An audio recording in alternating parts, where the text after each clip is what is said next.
You probably have a favourite character in Halo. I have mine. Damn right I am. But like our favourites and some of the mainstays, there are lots of characters in Halo that only ever appear once. In part 1 of this series we covered characters from Halo CE, Halo 2, Halo 3 and the entire Alpha 9 squad from ODST. In part 2 we're going to go over the characters seen in both the Halo Wars games. However, before we do that, to my shame there were a few characters I forgot to mention in part 1, so we're just going to go through them now very quickly. Manuel Mendoza was one of the Marines who accompanied Johnson and Keyes and Jenkins to the flood containment facility where he was killed and consumed by the flood. Hocus, known as Kilo 23, was a Pelican pilot instrumental in rounding up survivors from Crow's Nest and would later go on to fly missions on the Ark. And Cephagus, or Kephagus, was the brute chieftain in Halo 3's level The Ark, who is sought to fill in the vacuum left by Tartarus. He fights you in a 1v1 fight, while the rest of the brutes stand and watch, but we all know how this fight went down. So apologies for missing them in part 1. For now, let's continue with part 2 of characters that only appear in Halo once. We'll start with a 2-for-1. Sergeant John Forge and Arbiter Reaper Morami. These two characters share a few things in common. Both of these characters fill in an enforcer type of role for their respective factions, with Forge being the man on the ground during the Spirit of Fire's military operations, and the Arbiter does much of the same, carrying out direct orders for the Prophet of Regret. In terms of how the characters appear in the story, it should be clear very early on that there is a conflict between the two. Both warriors first encounter each other when Forge is carrying out a recon of a Forerunner structure. As he looks on, he sees the Arbiter, who is an absolute unit, by the way. He's got a temper, as we see how he orders his subordinates around with little care for their lives. I care not for your little life. Note how he looks back to Forge's position, letting the player know that the Arbiter is not stupid. In the same cutscene, we learn that the Arbiter only takes orders from the Prophet of Regret. Following this, we see that Forge is a protective sort. In various cutscenes, you can hear and see how he doesn't think it is safe for Anders to be on the ground or to start touching Forerunner devices and machines. Essentially a big babysitter, a role which Forge plays for a large part of the game's story. Babysitting again? While the UNSC clears up the Covenant mess in Arcadia, the Arbiter is given new orders to track down the human seen on Harvest. Of course, this is referring to Anders. You can also see here how aggressive the Arbiter is, as he activates his energy swords when he doesn't agree with what Regret has to say. This is the game's way of reminding you what a bloodthirsty character this Arbiter is, a stark difference between him and Fel Vadimi. Forge and the Arbiter meet once again on Arcadia after destroying the Super Scarab. In this scene, you see how Forge has a light sense of humour, harkening a bit back to Johnson in some ways. The moment is shattered when the Arbiter appears to kidnap Anders for sinister purposes. This is where we see the two fight each other for the first time. Arbiter activates his cloaking, Forge gets a few shots off but is disarmed by the Arbiter. Before the Arbiter can kill Forge, however, Anders intervenes, sparing the soldier's life. The Arbiter is seen a few times more, once while Anders has been captured, and again when the Forerunner ships are activated. Here, he's backhanding an elite. Closing in on the entrance port. He's then again seen dragging his activated swords along the ground. Holy sights be damned. This is all done to make him seem more imposing. Most of the cutscenes in Halo Wars don't feature a great deal of movement, with a lot of the time the characters simply walk, or they talk, or they just move around the small area. This could be due to budget constraints or technology of the time, but these subtle moments of the Arbiter being aggressive while doing something as simple as walking somewhere or talking to someone tells the player the Arbiter is the game's main antagonist. Yes, Regret is there, but he's only there for a few cutscenes, being totally absent from the final third of the game. Meanwhile, Forge shows up again, rescuing Anders just in the nick of time, demonstrating his marksman skills by shooting 3 infection forms out of the air just before they can infect Anders. I haven't got all day.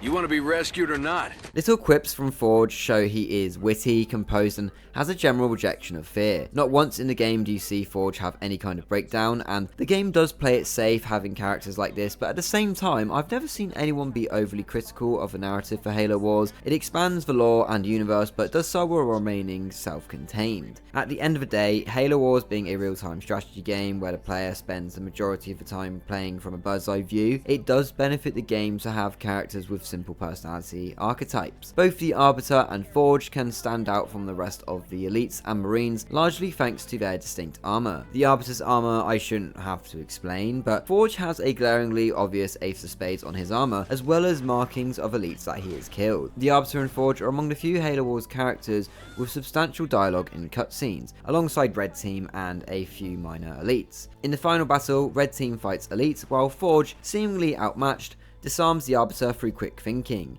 a bit like how Forge was disarmed earlier in the game. Before the Arbiter can kill him, Forge taunts him, stabs him in the throat with his knife, then swiftly kills the Arbiter with his own sword. As I said, the story and characters are fairly simple, but it's the conflict that makes a story interesting. While the overarching conflict is the UNSC Covenant War, Forge and the Arbiter's smaller, more personal conflict provides key characters to root for and against. Another thing to note, the camera angles used most of the time are tilted up at the characters. This gives them a power status. The only time this isn't happening is during both fights, initially when Forge is disarmed and again after the Arbiter is being killed. Before we get into the lore, as I have effectively done a rundown of the game's story by talking about these characters, I'll be skimming over the plot of the game for the rest of the video to help with the video's pacing. But now, let's go over the lore for these two heavyweight champions. Known as the Savage for his ruthless behaviour and lack of mercy even among his own kind, Reaper Morami is the Arbiter in the early years of the Human Covenant War. Before he became the Arbiter, Reaper spent his early military career putting down rebellions and heretics within the Covenant for the Ministry of Preservation. However, when attempting to incite his own coup against his Kadon, he failed and was thrown into a high security prison. Once the war against humanity had begun, the newly and self-appointed hierarchs wanted the new Arbiter to lead their forces against the emerging human threat. Regret visited Reaper at his cell, pardoned him, and granted him the task of eradicating humanity, as well as securing fauna relics found on human worlds. In 2526, Reaper led the Covenant to Harvest, where his ships engaged Admiral Preston Cole's Third Fleet in a 5-year tug-of-war for the planet.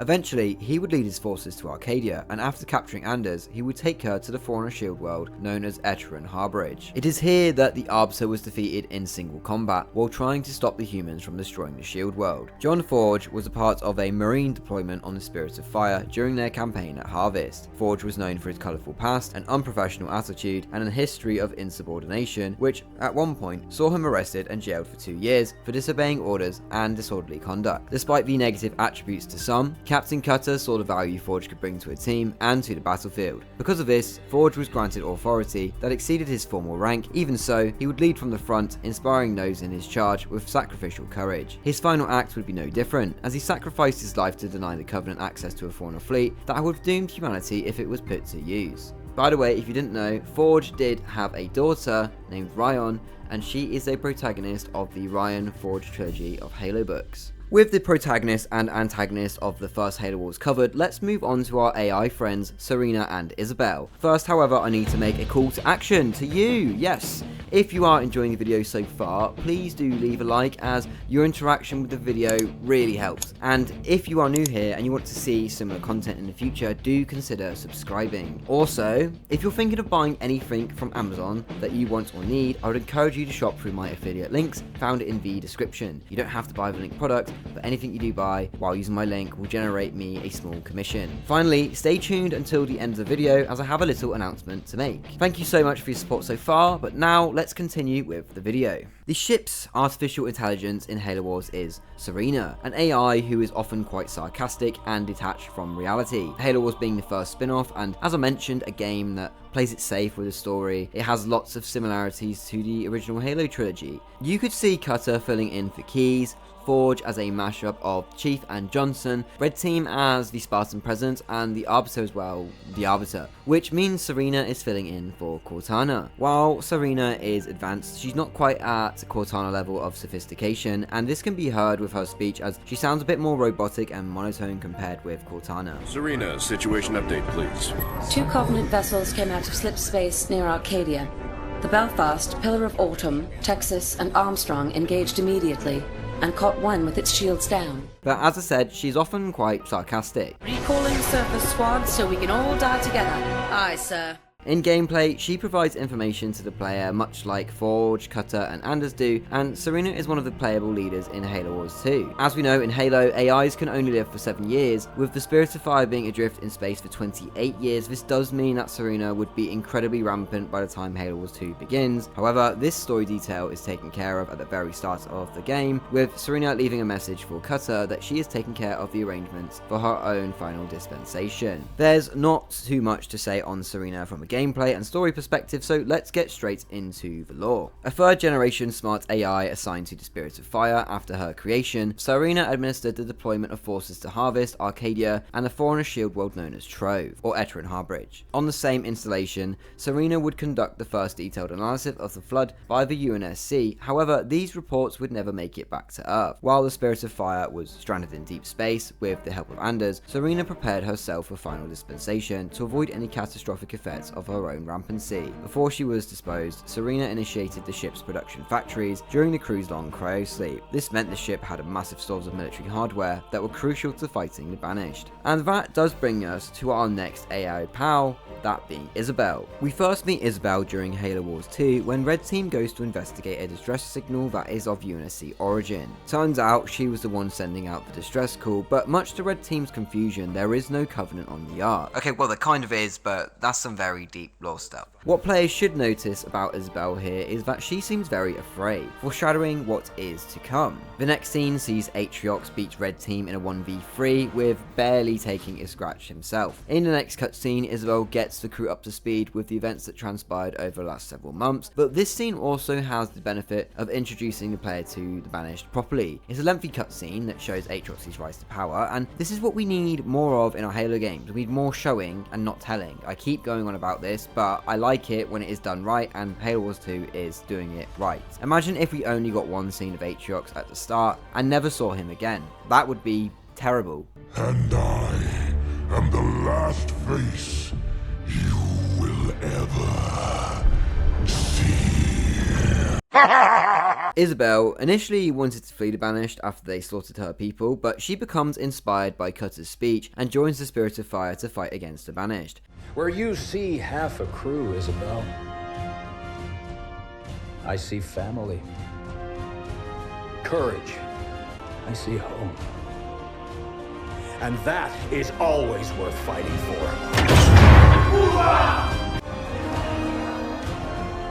If we don't stop Atriox now, we leave the galaxy at the mercy of a monster. So no, Isabelle, we won't be running anywhere today. Sir, yes, sir. Hell yeah, bro! She isn't just doing this out of the kindness of her heart, but also because she wants revenge on the Banished. When the Spirit of Fire is under attack from a wave of fighters sent by the Enduring Conviction, she mentions how it was that ship that brought the Banished here, and it was the Banished on that ship that killed everyone she cared about, and now threatens to do the same again. She says she has a plan to defeat the ship. Once again, this is a sort of a personal conflict in a much bigger war, but it's made more personal when Isabelle explains the tragedies that have unfolded and saying that she wants to fight back.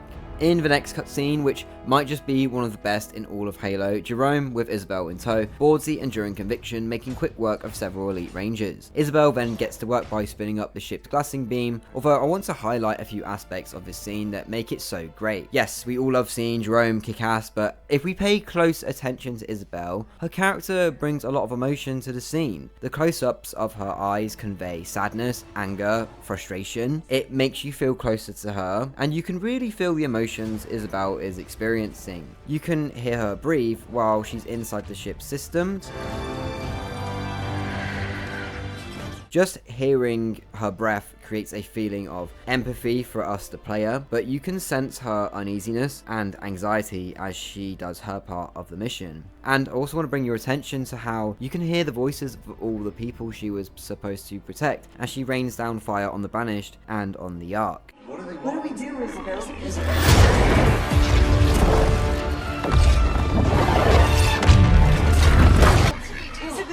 Please no!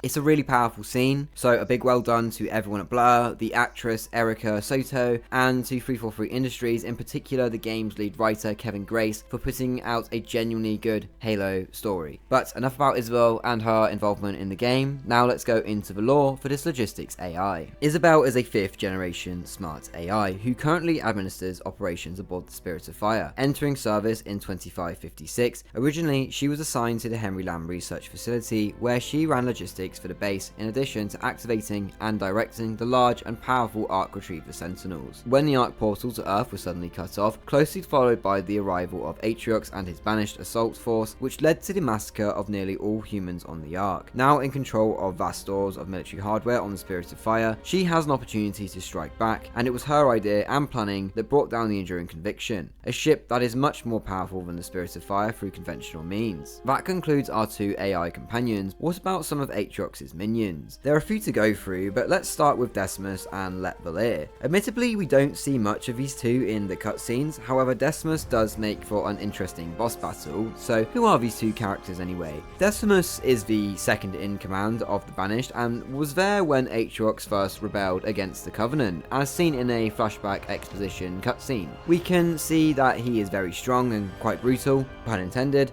Let Volir, on the other hand, is the shipmaster of the Enduring Conviction, and he is briefly seen in the same cutscene that features Decimus, and he's also seen again once the ship has been destroyed, with an angry Atriox telling him to prove he's still worthy of his price. How many of your men survived? Enough to honor our contract. But how? Get everyone you can on that ring. Take it from the humans.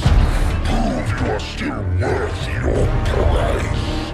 That's because Let Volir is a mercenary. Decimus will meet his end in Halo Wars 2's campaign, although he is quite tough and will take a combined force of infantry, vehicles and Spartans to bring him down, largely due to Decimus wearing a large exoskeleton protected by a powerful energy shield. Eventually Decimus falls. However, when it comes to Let Volir, we never see or hear much of him throughout Halo Wars 2. However, he does use Enduring Conviction's weapons to attack you and even attack Decimus, as Decimus orders Let Volir to fire on his position in an attempt to defeat the UNSC. Of course, these attempts fail, as does Let Volir's attempts to stop the UNSC from disabling and boarding his ship. The Enduring Conviction is then destroyed when Isabelle makes its fire on the Ark, releasing millions of sentinels that cut the ship in two. Seeing as there isn't that much gameplay for these characters or cutscenes, let's go straight into the lore. One of the longest serving war chiefs within the Banished, and with Atriox at the very beginning of his rebellion, Decimus was chosen to lead their assault on the Ark, personally directing its forces at the War Master's discretion. His resolve and tenacity made him extremely dangerous, but it was his ruthlessness that won him favour within the Banished. Decimus employs a modified gravity hammer, which is a part of his personally commissioned heavily armoured exo frame. He preferred hand-to-hand combat in most instances, however this resulted in Decimus being overconfident in his abilities. While he defended the Ark's portal network from the Spirit of Fire's forces, he was unable to withstand the unrelenting firepower brought down on him, and he was eventually killed in action. When a fateful encounter with Atriox during the Banished raid on Kostroda revealed the inherent benefit of allying with such a cunning enemy, Shipmaster Let Volir pledged the Enduring Conviction and all of its forces to Atriox. As a mercenary under contract, the Shipmaster proved to be a remarkable asset for the Banished, providing troops, weapons, vehicles, and the raw firepower of the Enduring Conviction, which would become the Banished flagship. However, during the Banished occupation of the Ark, the ship was raided by Spartan Jerome and the AI Isabelle, which resulted in the ship's destruction. However, Let Volir was able to redeem himself when he led Banished forces to push back the Spirit of Fire's forces, enabling the Banished to control a slip space portal that led to Reach. This meant Atriox was able to return to the galaxy, and also placed Let Volir back in Atriox's favour, with the Shipmaster being left in command of all Banished forces on the Ark until Atriox's return. Before we proceed, I'm going to give an honourable mention to a few voice characters that appear in Halo Wars 2. During the mission Under the Dark, you start the mission with a squad of UNSC snipers led by Sergeant Alieri.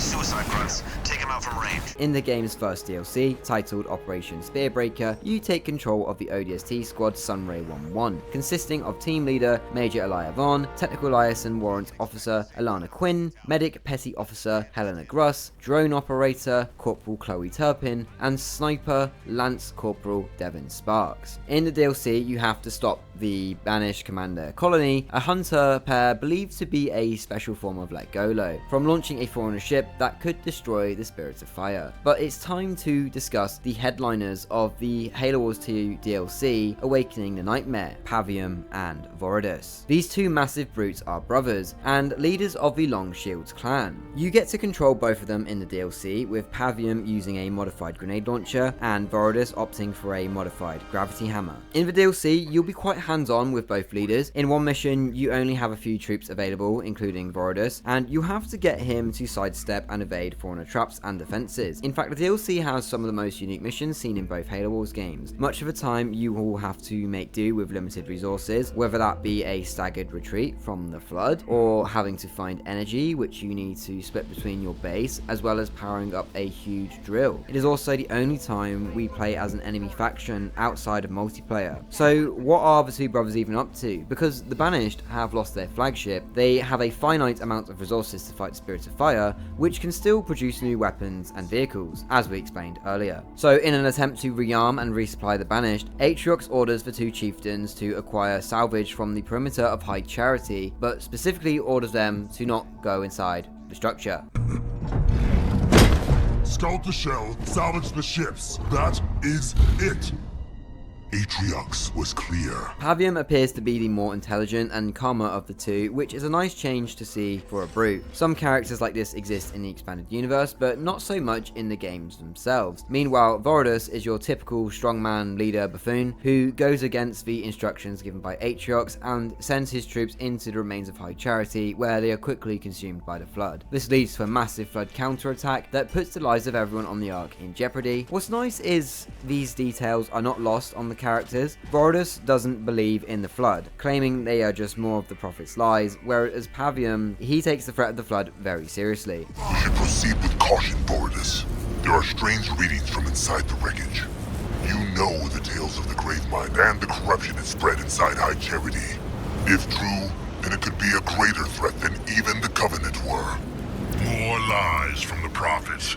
At the end of the DLC, the two brutes are able to destroy a proto-Gravemind, and shortly after, Atriox appears to give them both a good scolding. However, this isn't the end of the brute's story, and they are featured in the novel Halo Divine Wind, which in my opinion is one of the best Halo books ever written. With that said, let's get into the lore of Pavium and Voridus. Commander of Atriox's Siegebreakers, Pavium helms the elite clan of combat engineers and technicians known as the Longshields. Pavium was known as the Unbreakable for his extraordinary abilities in combat engineering, where his skill is without question. However, his loyalty to his brother Voridus has often slowed his advancement in the Banished hierarchy. Initially serving under Decimus, his death led to Atriox appointing Pavium with a special mission of salvaging the remains of starships near High Charity, a test to discern Pavium's leadership prowess. When his brother Voridus made the catastrophic mistake of unleashing the Flood, the leader of the Longshields was forced to prove himself against this newly formed threat. The younger brother to Pavium, Voridus, is both brilliant and cunning, but has a headstrong curiosity and a zeal for glory which often overreaches any practical wisdom, which leads to failure and shame for his Longshields clan. Voridus' eccentricity arises from his remarkable aptitude with Forerunner technology, which is an impressive talent shared by very few within the Banished ranks. His obsession was unhealthy, but both Pavium and Decimus were able to see through his idiosyncrasy to his bold genius. Voridus employs chemically enhanced armor, fitted with nano-barbed talons, which he uses to brutal efficiency. He is also armed with an energy scythe named Carnifax. After Atriox left the Ark, both Pavium and Voridus would find themselves engaged with a new and yet old enemy at the same time. A note left by the human spy, Veta Lopez, informed the brutes that the Covenant remnant led by the prelate, Daz Bazfod, were attempting to activate Halo. For a time, this formed an unlikely alliance with the Spirit of Fire, as both the Banished and UNSC realised the great threat before them and did not interfere with each other's attempts to stop the Covenant. The resulting battle saw the entire decimation of the Longshields clan, with Pavium and Voridus being the only survivors. When they reported back to Let Volir, now commander of the Banished forces on the Ark, about what had happened, they claimed that they had held back the Covenant long enough for the Spirit of Fire to destroy the Citadel, as there was no one left alive to contradict their claims. And that will conclude part 2 of characters that only appear once in Halo. Who is your favourite character from the Halo Wars games, and how would you envision a third game to play out? I said that I have a small announcement to make, and that is a